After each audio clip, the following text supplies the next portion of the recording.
അങ്ങനെ ഒരു വ്യക്തിയുടെ ഒരു ഇൻ്റർവ്യൂ പുറത്ത് ഇറങ്ങിയിട്ടുണ്ട്. ഏകദേശം 3-4 പാർട്ട് ഇൻ്റർവ്യൂ ആണ്. അതിനകത്ത് എൻ്റെ പേര് പറയാതെ തന്നെ ഈ വ്യക്തി കുറച്ച് കാര്യങ്ങൾ പറയുന്നുണ്ട്. അപ്പോൾ എൻ്റെ പേര് മെൻഷൻ ചെയ്തില്ലെന്നേ ഉള്ളൂ, പക്ഷേ ഉദ്ദേശിക്കുന്നത് എന്നെ തന്നെയാണ്. നമുക്ക് എല്ലാവർക്കും കേൾക്കുമ്പോഴത്തേക്ക് അത് മനസ്സിലാക്കാൻ പറ്റും. അപ്പം ഈ ഒരു വിഷയത്തിൽ എൻ്റെ ഒരു ചെറിയൊരു ക്ലാരിഫിക്കേഷനാണ്. എനിക്ക് പറയേണ്ട കുറച്ച് കാര്യങ്ങളുണ്ട്. കാര്യം ഇതിനകത്ത് ശരിക്കും പറഞ്ഞാൽ എന്താ പറയണ്ട, ഇല്ലാത്ത കാര്യങ്ങൾ പറഞ്ഞു കഴിഞ്ഞാൽ നമ്മൾ കേട്ടോണ്ടിരിക്കേണ്ട ആവശ്യമില്ല. ഞാനത് എപ്പോഴും പറഞ്ഞിട്ടുണ്ട്. ഞാൻ എന്ത് പറഞ്ഞിട്ടുണ്ടെങ്കിലും എൻ്റെ ഭാഗത്ത് അതിനുള്ള പ്രൂഫുണ്ട്, എവിഡൻസ് ഉണ്ടെന്ന് ഞാൻ വ്യക്തമായിട്ട് പറഞ്ഞിട്ടുണ്ട്. അപ്പോൾ അതുകൊണ്ട് തന്നെ ഞാൻ നിങ്ങളുടെ ഒരു കാര്യം പറയാം. ഈ ഒരു വിഷയത്തിൽ എൻ്റെ അവസാനത്തെ ഒരു വീഡിയോ ആയിരിക്കും. എനിക്കിനി ആ ഒരു ടോപ്പിക്ക് റിലേറ്റ് ചെയ്ത് എനിക്ക് സംസാരിക്കാൻ എനിക്ക് താല്പര്യമില്ല. വേറെ ഒന്നുമല്ല, ആ ഒരു വിഷയം കഴിഞ്ഞു എടുത്തു. ഇപ്പോൾ എന്തെങ്കിലും പറഞ്ഞിട്ട് പോട്ടെ എന്നുള്ള രീതിയിലാണ് ഞാൻ കണ്ടേക്കുന്നത്. എനിക്കിനി അതിനകത്ത് ഇനിയും ഈ വ്യക്തി വന്ന് വീണ്ടും ഇതിനെ പറ്റിയിട്ട് വേറെ ഇൻ്റർവ്യൂസിൽ എടുക്കുന്നൊന്നും എനിക്കറിയത്തില്ല. കൊടുത്താലും എനിക്കൊരു ചുക്കുമില്ല. ഞാൻ പറയാനുള്ള കാര്യങ്ങൾ വ്യക്തമായിട്ട് ഞാൻ പറഞ്ഞിട്ട് ഇതോടുകൂടി ഞാൻ ഈ ചാപ്റ്റർ ഞാൻ ക്ലോസ് ചെയ്യുന്നതായിരിക്കും. ഓക്കെ, നമുക്ക് കാര്യത്തിലോട്ട് പോകാം. ഈ വ്യക്തിയുടെ ഇൻ്റർവ്യൂ എനിക്കൊന്ന് പാർട്ട് 3 or 4 ആണെന്ന് തോന്നുന്നു. അതിനകത്ത് ഒരു കാര്യം പറയുന്നുണ്ട്. ഈ വ്യക്തി എൻ്റെ അടുത്ത് ഫ്രണ്ട്സ് വിത്ത് ബെനിഫിറ്റ് എന്നുള്ള ഒരു കാര്യത്തിൽ അങ്ങോട്ട് സംസാരിച്ചു, ഞാൻ അതിൽ നിന്ന് വേറെ ആൾക്കാരുടെ അടുത്ത് പറഞ്ഞു എന്നൊക്കെയാണ് ഈ പുള്ളിക്കാരത്തി പറയുന്നത്. ഒരിക്കലും ഈ വ്യക്തി എൻ്റെ അടുത്ത് അങ്ങനൊരു രീതി സംസാരിച്ചിട്ടില്ല. ഞാനും അങ്ങനെ രീതി സംസാരിച്ചിട്ടില്ല. ബിക്കോസ് ആ വ്യക്തി എന്നെ കണ്ടിരുന്നത് ഒരു ബ്രദറിൻ്റെ കണക്കാണ്, ഞാനും കണ്ടിരുന്നത് ഒരു സിസ്റ്ററിനെ പോലെ തന്നെയാണ് കണ്ടത്. അല്ലാതെ ഒരു മോശമായിട്ടുള്ള രീതിയിലോ എൻ്റെ ഭാഗത്തു നിന്നോ ഈ വ്യക്തിയുടെ ഭാഗത്തു നിന്നോ അങ്ങനെ ഒരു ഇടപെടൽ വന്നിട്ടില്ല. പിന്നെ ബാക്കിയുള്ള വായിനോക്കികൾ വന്നിരുന്ന് പറയുന്നത് കേട്ടിട്ടാണ് ഈ വ്യക്തി ഇപ്പോൾ വന്നിരുന്ന് സംസാരിക്കുന്നത്. ഇതിനകത്ത് നിങ്ങൾ ശ്രദ്ധിക്കേണ്ട ഒരു കാര്യമുണ്ട്. ആ ഇൻ്റർവ്യൂവിൽ പുള്ളിക്കാരത്തി പറയണത് കുറേ വ്ളോഗേഴ്സ് പറയുന്നത് കേട്ടു, കുറേ ആൾക്കാർ പറയുന്നത് കേട്ടു. ഇതാണ് ഈ വ്യക്തി കേട്ടിട്ടുള്ളത്, അല്ലാതെ ഞാൻ പറയുന്നതല്ല ഈ വ്യക്തി കേട്ടിട്ടുള്ളത്. അത് മാത്രമല്ല, സ്വന്തമായിട്ടൊരു പേഴ്സണൽ അനുഭവമല്ല ഈ വ്യക്തി പറയണത്. ഇപ്പം എന്താ പറയണ്ട, ആ വ്യക്തിക്ക് ഒരു ബാഡ് എക്സ്പീരിയൻസ് എൻ്റെ ഭാഗത്തു നിന്ന് ഉണ്ടായിട്ടുണ്ടെങ്കിൽ ആ വ്യക്തി പറയണം. ഇതൊരിക്കലും ആ വ്യക്തിയല്ല പറയണം. പുള്ളി പറയുന്നത് എന്താണ്, ബാക്കിയുള്ള കുറേ കൊണേഷ് കണ്ണാപ്പിമാർ വന്നിരുന്നിട്ട് ഇങ്ങനെ പറഞ്ഞിട്ടുണ്ട്, അവരൊക്കെ എൻ്റെ അടുത്ത് പേഴ്സണലി പറഞ്ഞിട്ടുണ്ട് എന്നാണ് പറയണത്. അല്ലാതെ പുള്ളിക്കാരത്തേക്ക് പറയാൻ വേറെ ഒന്നുമില്ല.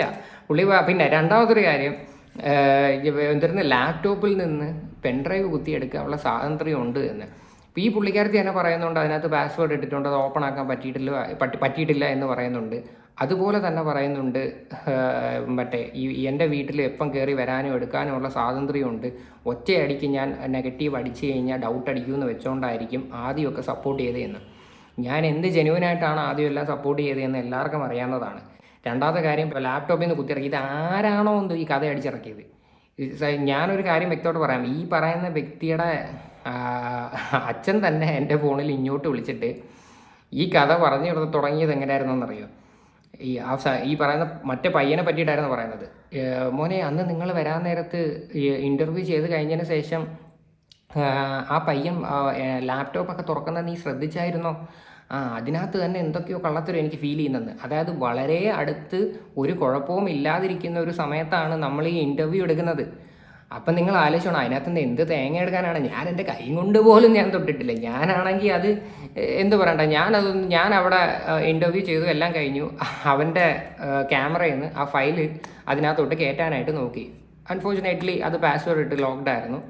അവൻ അതേപോലെ അത് അടച്ചു വെച്ചു. ഈ പറയുന്ന വ്യക്തിയുടെ അനിയൻ്റെ അടുത്ത് ചോദിച്ചു, പാസ്വേഡ് ചോദിച്ചു, അറിയത്തില്ലെന്ന് പറഞ്ഞു. അവൻ അടച്ചു വെച്ചു. ഞങ്ങൾ രണ്ടുപേരും പോയി. എന്നെ വന്ന് പിക്ക് ചെയ്ത് അവനായിരുന്നു. അങ്ങനെ പോയി ഈ ഒരു സംഭവം അതവിടെ വിട്ടു.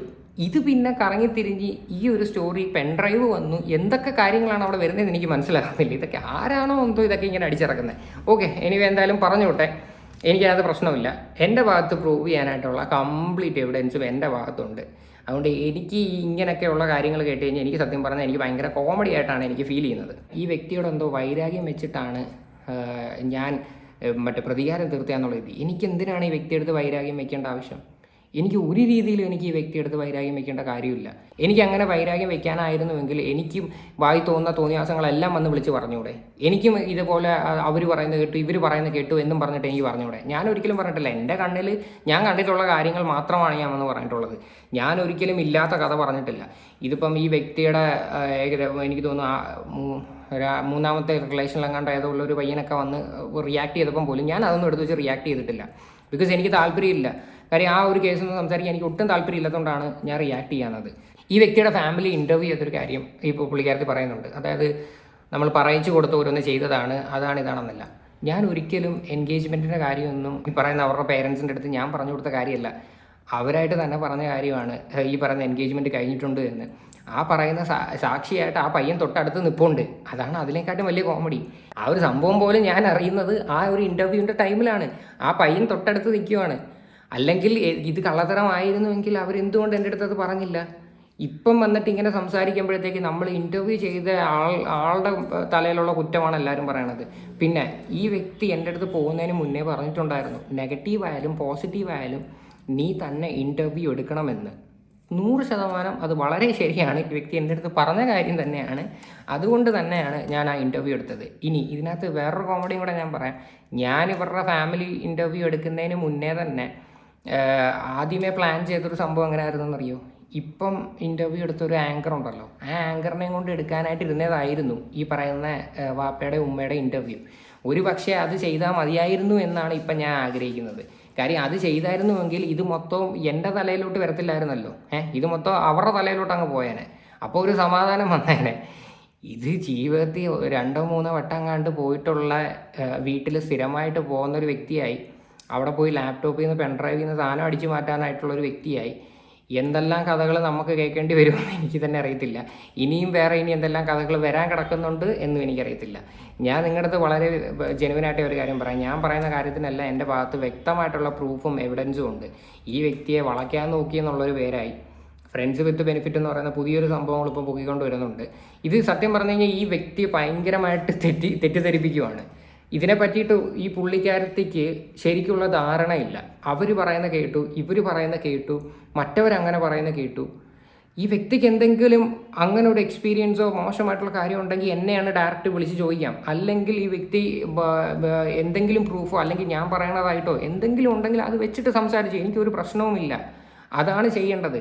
അല്ലാതെ നാട്ടുകാർ പറയുന്ന കേട്ടു, ഇവർ പറയുന്ന കേട്ടു ഒന്നും വന്നിരുന്ന് ദൈവത്തെ ഓർത്ത് ഇങ്ങനെയൊക്കെയുള്ള അലിഗേഷൻസ് പറയുമ്പം അതിനുള്ള പ്രൂഫ് വെച്ചിട്ട് വേണം പറയാൻ. ഇതിപ്പം പെണ്ണുങ്ങളെ മാത്രം നമുക്കൊന്നും പറഞ്ഞുകൂടാ, ആണുങ്ങളെ എന്തും പറയാമെന്നുള്ള രീതിയിൽ സംസാരിക്കരുത്. നമുക്കും ഉണ്ട് ഈ പറയുന്ന ഫാമിലി ലൈഫും കാര്യങ്ങളും എല്ലാം ഉണ്ട്, നിങ്ങൾക്കും കാണും. ഞാൻ നിങ്ങളെ പറ്റി പറഞ്ഞിട്ടുള്ളത് ഒരു പബ്ലിക് ഡൊമൈനിൽ വന്നിട്ടുള്ള കുറേ കാര്യങ്ങളാണ് ഞാൻ വന്നിരുന്ന് പറഞ്ഞിരിക്കുന്നത്. അല്ല നിങ്ങളുടെ പേഴ്സണൽ ലൈഫിലെയോ നിങ്ങൾ ജനിച്ചപ്പം തൊട്ടുള്ള കഥയോ ഒന്നും ഞാൻ വന്നിരുന്ന് പറഞ്ഞിട്ടില്ല. എനിക്ക് അതിൻ്റെ ആവശ്യമില്ല. ഞാൻ എൻ്റെ കണ്ണിൽ കണ്ടിട്ടുള്ളതും കാര്യങ്ങളുമാണ് ഞാൻ വന്നിരുന്ന് ഷെയർ ചെയ്തത്. അല്ലാതെ ഇല്ലാത്ത തോന്നിവാസങ്ങളൊന്നും ഞാൻ പറഞ്ഞിട്ടില്ല. അവർ പറയുന്നത് കേട്ട് ഇവർ പറയുന്നത് കേട്ടിട്ടുണ്ടെങ്കിൽ അവരുടെ അടുത്ത് പോയി ചോദിക്കുക. അവന്മാരെന്തുകൊണ്ടാണ് ഇങ്ങനെയൊക്കെ പറയുന്നതെന്ന് അവരുടെ അടുത്ത് പേഴ്സണലി വിളിച്ച് ചോദിക്കുക. എന്താണ് നിങ്ങളുടെ പ്രശ്നം, നിങ്ങൾ എന്തിനാണ് ഇങ്ങനെയൊക്കെ പറയുന്നതെന്ന് അവരോട് ചോദിച്ചിട്ട് അത് ക്ലിയർ ചെയ്യും. സ്വന്തമായിട്ട് എന്തെങ്കിലും അനുഭവങ്ങളുണ്ടെങ്കിൽ അത് ഷെയർ ചെയ്യുക. അല്ലാതെ നാട്ടുകാർ പറയുന്ന കേട്ട് അവർ പറയുന്ന കേട്ടെന്നൊക്കെ പറഞ്ഞു കഴിഞ്ഞാൽ അതിനകത്ത് വിശ്വസിക്കാനായിട്ട് എനിക്ക് ഇത്തിരി ബുദ്ധിമുട്ടാണ്. ഉള്ള കാര്യം പറയില്ല, പ്രത്യേകിച്ച് ഞാൻ പറയാത്ത കാര്യങ്ങൾ. രണ്ടാമത്തെ കാര്യം എന്ന് പറഞ്ഞു കഴിഞ്ഞാൽ സ്വന്തമായിട്ടുള്ള അനുഭവങ്ങൾ ഷെയർ ചെയ്യുമ്പം വളരെ ജെനുവിനായിട്ടുള്ള കാര്യങ്ങളാണ് വേണം ഷെയർ ചെയ്യാനായിട്ട്. ഇപ്പോൾ അതിനകത്ത് ആ പുള്ളിക്കാരത്തി പറഞ്ഞേക്കുന്നത് വളരെ ജെനുവിനായിട്ടുള്ള കാര്യമാണ്. പേഴ്സണൽ എക്സ്പീരിയൻസ് പറഞ്ഞല്ലോ, എൻ്റെ ആങ്ങളെ പോലെയാണ് കണ്ടിരിക്കുന്നതും ആ വ്യക്തിയെടുത്ത് തന്നെ പറഞ്ഞിട്ടുണ്ടോ, അത് ജെനുവിനായിട്ടുള്ള കാര്യം അതൊക്കെ. അല്ലാതെ ഈ വ്യക്തി പറയാത്തയും പറഞ്ഞിട്ടില്ലാത്ത കാര്യങ്ങളൊന്നും ഞാൻ വന്നിരുന്ന് ഇങ്ങും ഉണ്ടാക്കി പറയുന്നില്ല. ഞാൻ വീണ്ടും റിപ്പീറ്റ് ചെയ്ത് പറയുന്നു, ഈ വ്യക്തി എൻ്റെ അടുത്ത് ഫ്രണ്ട്സ് വിത്ത് ബെനിഫിറ്റോ അങ്ങനെയുള്ള ഒരു കേസ് പറഞ്ഞിട്ടേ ഇല്ല.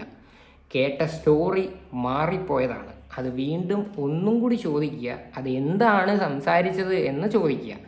അല്ലാതെ അത് വളച്ചൊടിച്ച് ഈ ഒരു രീതിയിലോട്ട് വരുന്നത് എന്താണെന്ന് എനിക്ക് ഒരു പിടുത്തവും കിട്ടുന്നില്ല.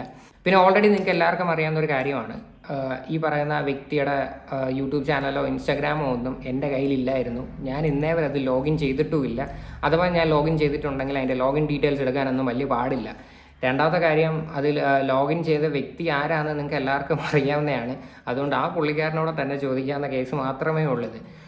പിന്നെ പറയുന്ന കേട്ടു ഞാൻ നിർബന്ധിച്ച് മാനിപ്പുലേറ്റ് ചെയ്ത് എന്തൊക്കെയാണ്. ഞാൻ ആരെയും നിർബന്ധിച്ചിട്ട് ഒരു വീഡിയോ പോലും ഞാൻ ചെയ്യാൻ പറഞ്ഞിട്ടില്ല. എന്തെങ്കിലും ഉണ്ടെങ്കിൽ ആ പയ്യൻ്റെ അടുത്ത് നിങ്ങൾക്ക് ചോദിക്കാം. അല്ലെങ്കിൽ അവൻ പറയട്ടെ ഞാൻ അവനെ നിർബന്ധിച്ചിട്ടാണ് അവ ഇതെല്ലാം ചെയ്തതെന്ന് അവൻ പറയട്ടെ. അവ ഒരിക്കലും അങ്ങനെ പറയത്തില്ലെന്ന് എനിക്കറിയാം. കാര്യം ഞാൻ ആ സിറ്റുവേഷൻ ഞാൻ ഏറ്റവും കൂടുതൽ കണ്ടൊരു വ്യക്തി ഞാനാണ്. അവൻ അനുഭവിച്ച സിറ്റുവേഷൻ എന്തൊക്കെയാണെന്ന് എനിക്ക് നല്ല വ്യക്തമായിട്ട് അറിയാം. ഞാൻ ഇപ്പോഴും വന്ന് അതിനെ പറ്റിയിട്ട് കൂടുതലായിട്ട് ഞാൻ ഒന്നും പറയുന്നില്ല. ഞാൻ വളരെ ചെറിയ കാര്യങ്ങളാണ് ഞാൻ വന്നിരുന്നത് അവൻ്റെ സിറ്റുവേഷനെ പറ്റി പറഞ്ഞിട്ടുള്ളത്. അവൻ്റെ കംപ്ലീറ്റ് സിറ്റുവേഷനെ പറ്റിയിട്ട് ഞാൻ ഒരിക്കലും വന്ന് ഞാൻ ഷെയർ ചെയ്തിട്ടുമില്ല. ഞാൻ ഈവൻ ആ വ്യക്തിക്കെതിരെ ആദ്യം ഒരു വോയിസ് പുറത്ത് വിട്ടിട്ടുണ്ടായിരുന്നു, ഒരു 13-14 മിനിറ്റ്. അതിൽ പോലും ഞാൻ പറഞ്ഞിരുന്ന കാര്യം എന്താണ് എന്ന് ആ വ്യക്തിയോട് ചോദിക്കണം. ഒരിക്കലും ഈ വ്യക്തിയെ കുറ്റം പറയരുത് എന്നാണ് ഞാൻ പറഞ്ഞിട്ടുള്ളത്. അല്ലാതെ ഒരിക്കലും ആ വ്യക്തിയെ സൈബർ ബുള്ളിങ്ങിന് ഇട്ട് കൊടുക്കണം, ആ വ്യക്തിയെ പറ്റിയിട്ട് ഫുള്ള് തോന്നിവാസം പറയണം എന്നൊന്നും ഞാൻ എങ്ങും പറഞ്ഞു കൊടുത്തിട്ടില്ല. അതൊരിക്കലും ആ വ്യക്തിയും പറയില്ല. ഓക്കെ, അപ്പോൾ ഇത്രയേ ഉള്ളൂ എനിക്ക് ഈ ഒരു വിഷയത്തെപ്പറ്റി സംസാരിക്കാൻ. എനിക്ക് ഇനിയും ഇതിനെ പറ്റിയിട്ട് കൂടുതൽ സംസാരിച്ച് വഷളാക്കാൻ എനിക്ക് താല്പര്യമില്ല. ഇതൊരു കണ്ടന്റ് ആക്കി ഡേ ബൈ ഡേ വെച്ചിട്ട് വീഡിയോ ചെയ്യാനും താല്പര്യമില്ല. ശരിയാണ്, എൻ്റെ ഭാഗത്ത് നിങ്ങൾ പറഞ്ഞ കണക്ക് തെറ്റുകൾ ഉണ്ടായിട്ടുണ്ടായിരിക്കും. കണ്ടിന്യൂസ്ലി ഒരാളുടെ വീഡിയോസ് ചെയ്തുകൊണ്ടിരിക്കുന്നത് ഒബ്വിയസ്ലി അത് തെറ്റായിട്ട് നിങ്ങൾക്ക് മേ ബി അത് ഫീൽ ചെയ്തിട്ടുണ്ടായിരിക്കാം. എൻ്റെ ഭാഗത്ത് തെറ്റെന്താണെന്ന് ഞാനത് വ്യക്തമായിട്ട് മനസ്സിലാക്കിയിട്ടും ഉണ്ടായിരുന്നു. അപ്പോൾ ഇത്രയൊക്കെ കാര്യങ്ങളേ ഉള്ളൂ. അപ്പോൾ ഇതിനെക്കുറിച്ചിട്ടുള്ള നിങ്ങളുടെയൊക്കെ അഭിപ്രായങ്ങൾ എന്താണെന്ന് വെച്ചാൽ നിങ്ങൾ തീർച്ചയായിട്ടും കമൻറ്റ് ചെയ്യുക.